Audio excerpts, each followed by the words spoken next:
our favourite topics, scale weight, and why you really, really, really need to start measuring more than just a scale, and not just measuring more, but where you put your emphasis and value. Yeah. Mm-hmm.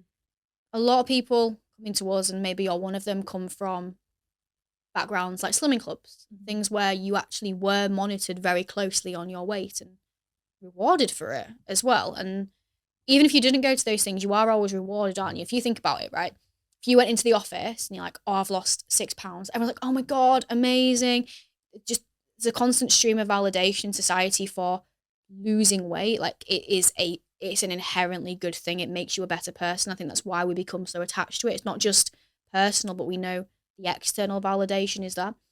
So in this little video or audio, depending on how you're listening to it, we just want to really expand on why there's so much more to this journey and to you than the scale weight, what we can measure and why, and actually giving you a bit of education on the scale weight as well, and actually what is it and what can impact it. So should we actually start on what it is and what can impact? I think that's probably a sensible way to start, don't you? Yeah. Laura, earlier in one of the other videos, you were talking about how weight is not fat and what have you. So do you want to expand on that point? I think that's really important for people to know and understand. Yeah, absolutely. And I think it's something that the three of us, like, it's one of the main things that we try and show people is that your weight isn't everything. But yeah, with the scales, all they measure is your body weight. They don't measure your body fat, right? Your body weight is made up of different components. So many things. So many things. And there's a lot of things that can have an impact on the number on the scales and how your body weight fluctuates throughout the day, throughout the week. It could come down to things like, if you're a female, your cycle, where you're at in your cycle. It can come down to, your food choices. Even if you're eating, same calories all the time, depending on what food types you're having, that could cause you to hold extra water, which will have an impact on your body weight, but not your body fat.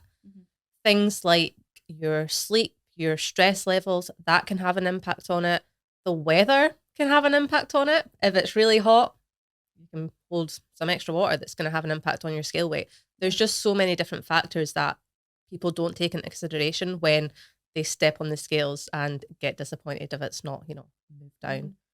I had a post on it the other week, and it was something along that. I think I just said something. It got loads of traction. It was one of the shortest captions I've ever wrote, and it was like, if you've gained 2 pounds of body fat overnight, probably not fat. If you've lost 2 pounds of body fat overnight, it's not fat. And it's so true. Like that number is literally what your body weight is at that moment in time. And another thing that people don't talk about is like times of day as well.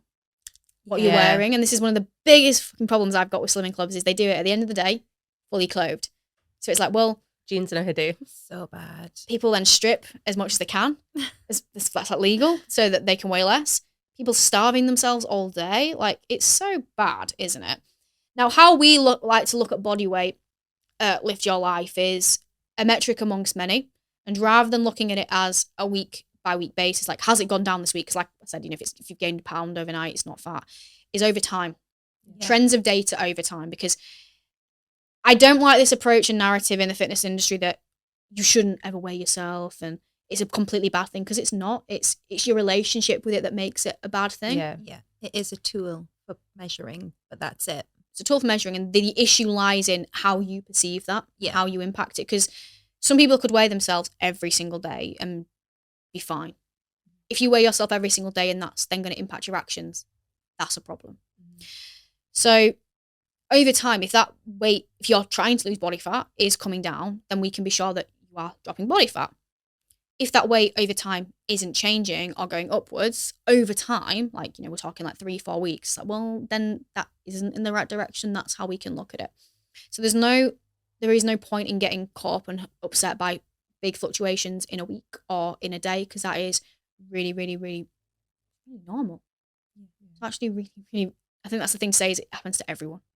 Your body weight in a day can fluctuate so much. And I think you have to remember that if you weigh yourself first thing in the morning one day and then weigh yourself last thing at night another day, it's going to be like miles apart. Oh, yeah. Like, weigh yourself one morning, then that same night, it's like you could easily gain like 2 kilos. Yeah.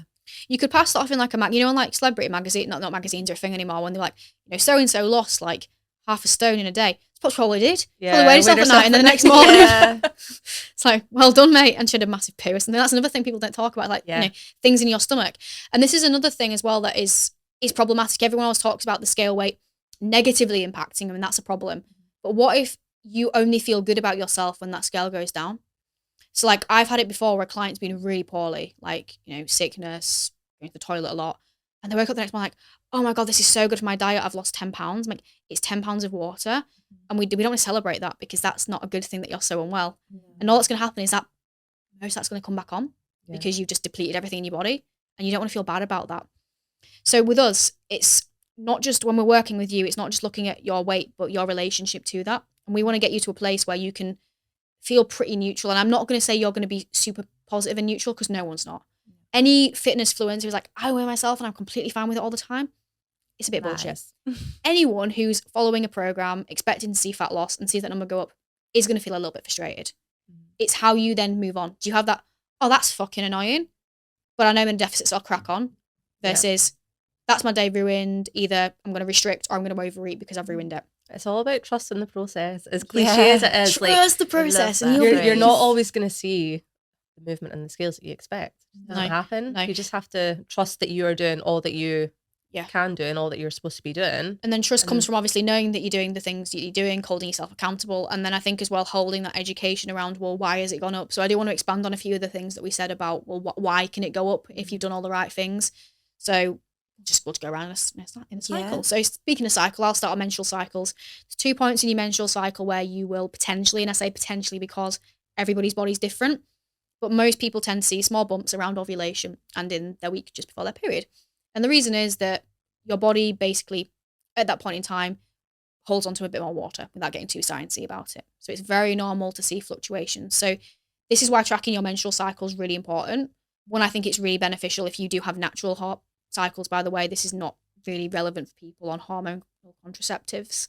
Which being in tune with your own body is really important, but knowing that it can fluctuate at those points is really powerful, because I've got a client, for example, who at ovulation, she can gain about 2 kilos without fail, but she's doing all the right things. So now we're in a place where she can go, yeah, it's my ovulation week, so my weight's gone up, and it's just a matter of fact rather than my weight's gone up and it's ruined, which it was quite a big thing at the start. Yeah. What else? I would say one that probably not a lot of people will realise unless they're in the industry is training. Yeah. Like, especially if you're new to it as well, and you don't actually realise, but when you weight train, when you do cardio, and when you're properly training, your body will be inflamed. You'll have inflammation in your muscles, and that will cause it can cause the scales to go up, but you're not gaining body fat. This is, I think, why a lot of swimming clubs tell people not to exercise, is because the first time they go to the gym and do something quite intense, you have that initial inflammation response, like, oh my God, why has that happened? Therefore, I want to avoid all exercise now. And again, this is where I started having that mental, being able to always go, weight isn't fat. Like, it's not a bad thing that you have gained inflammation because you have exercised. It's a rather positive thing, actually, because you've done something good for your body. And what you said about it is really important to know as well, because with all these things, everyone's body's different. So some people might drop a bit of weight after training, some people can gain it. And this is why always just looking at it over time is important and making sure that you are doing the things you need to do, because that can become a bit of an excuse sometimes, can't it? Like, oh, it must be my training. Just had a heavy leg day. Must be my leg day. It must be the fact that I'm on my period. And it's like, but over 6 weeks, if you've always got, it could be this. It's probably not those things. It could be potentially some of those things in the mix, but it's also probably the fact that you're not in a deficit. Yeah.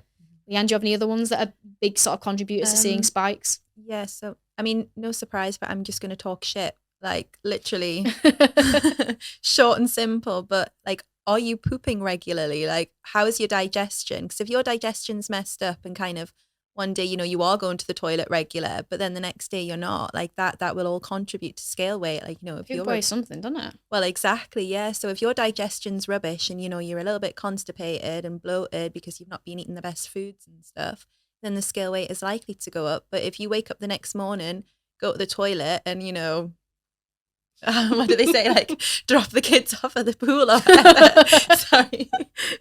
Then again, the scale weight is going to change. So yeah, absolutely.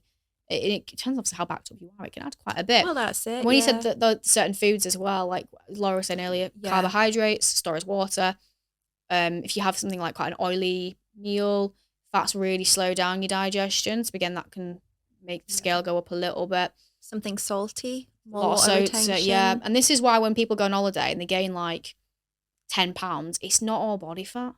No. It's just a lot of different foods. And I think understanding that's really powerful, that roughly a pound of fat is an additional roughly everyone's different, about 3,500 calories over your maintenance. Yeah. So if you've had something a little bit different and you know that there's no way that I've gone 3,500 calories over my maintenance, then it's not a pound of fat. And I had a client a couple of weeks ago and her scale weight jumped up significantly and she started panicking, and we worked it out, and I said, well, for that to have been body fat, you must have consumed 21,000 calories above your maintenance calories in 24 hours. I was like good job. Yeah, like good effort there. Amazing work, but like that didn't happen. And then funnily enough, scale dropped right back down. She checked her app and it was an ovulation week. So they were like, there we go, that's the excuse. But there was no way she was consuming like 25,000 calories in one day. I'd be impressed. I'll be really impressed. Yeah.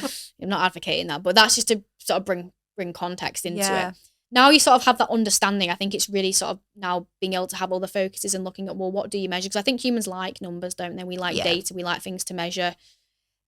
But for me, what I always say to someone is, well, what do you want? Why are you doing this? What do you want to feel? Who do you want to be? What do you want your life to look like? And when you actually put that into words, none of that revolves around how much you weigh. Yeah. None of it.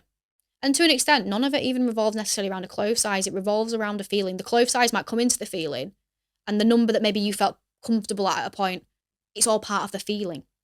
So that's what we want to be chasing. So it's looking at your actions and behaviors, and do they align with getting you to where that you want to be? And ultimately, like the life that you want to live for yourself. Like if you've got a value of I want to get healthy now, are you acting in alignment with that? And this is why we get you to tick off things. This is why we get you to measure certain things around, protein, and we might have you a certain habit around potentially maybe fruits and vegetables and steps. And these are just the things that we're getting you to focus on and measure, because that's what's getting you to that feeling of where you want to become. And that's why it's so meaningless. But beyond the scale, what other things can we track that can, be important to measure? Like, what things do you guys get your clients to sort of look into beyond just the scale? Big on photos. Yeah, big on photos. Big on photos. Yeah. 100%. Because I think a lot of the time as well, when people do photos, they don't always look back on them. Whereas it's something I do for my clients. Like, I will always look back at where they started, look at where they are now. And the amount of times I've sent those photos to my clients and said, like, if they've had a week and they said, oh, I've had a really bad week, and then I'll send them these photos and be like, but look how much progress you've made. Just because, maybe the scales aren't showing that, look how much progress you've made and how you look. And 9 times out of 10, they're like, oh my God, like I can't actually believe that because I was so focused on the scales. Yeah.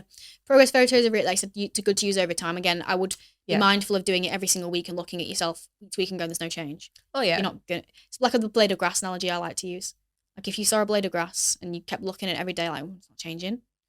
But I don't know if you've ever been on a holiday or something and you've come back and your garden's overgrown and it's like, oh, shit, yeah, probably should cut that. It's like that. Like over time, you will see really big changes. Measurements can be great for that as well. Yeah, body measurements. Body measurements. Just mind blank there. Yeah. When the scale doesn't change, that's not to say that, you haven't progressed with your body measurements or waist measurements, hip measurements. Because like we say, so many things can affect the scale weight.